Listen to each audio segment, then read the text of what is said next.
So today we learn about what is deadlock and what is the necessary condition for deadlock. Now what is deadlock? The deadlock is a set of processes is said to be in a deadlock when every process in the set infinitely waits for an event that can only be caused by another process in the set.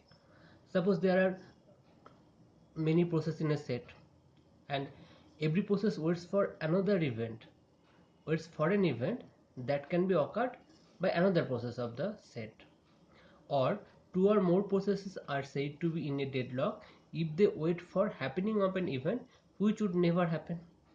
So they all are waiting for an event, but the event never happens.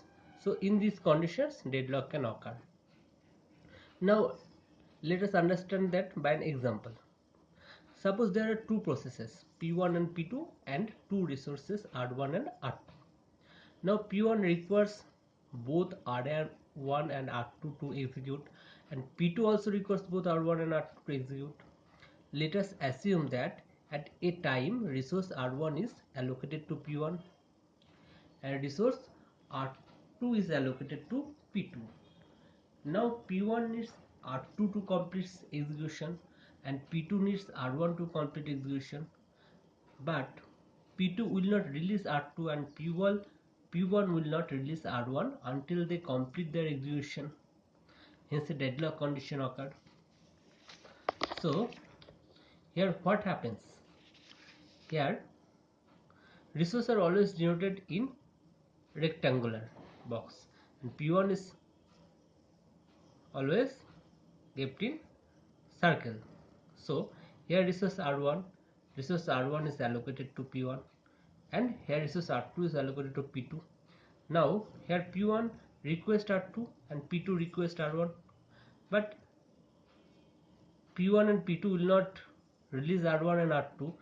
P2 will not release R2 until it gets R1 and completes execution, and P1 will not release R1 until it gets R2 and completes execution. So here a deadlock condition occur. P2 waits for P1 waits for P2 to release R2 and P2 waits for P1 to release R1, but P2 never releases R2 and P1 never releases R1. So here a deadlock condition occurs. Now there are some conditions for deadlock that are necessary conditions. Deadlock can occur if following four conditions occur simultaneously. That means that all the four conditions must be happen to occur a deadlock situation. What are these four conditions? First one is mutual exclusion. Only one process at a time can use a resource. Only one process at a time can use a resource. Hold and wait. A process is holding at least one resource and waiting for another resource. So a process holds one resource and waits for another resource.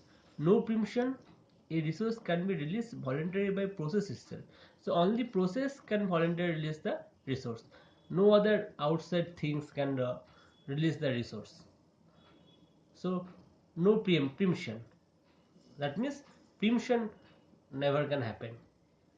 Only voluntarily released by process itself. And circular wait. For P0, P1, P2, Pn, P0 wait for resource held by P1, P1 waits for resource held by P2, and Pn waits for resource held by P0. So there must be a circular wait. So that for condition mutual exclusion, hold and wait, no preemption and circular wait. If these four condition happens, then only a deadlock can occur. Thank you for watching my video. If you like this video, please press like button. If you get more update from here, then please subscribe our channel. Thank you.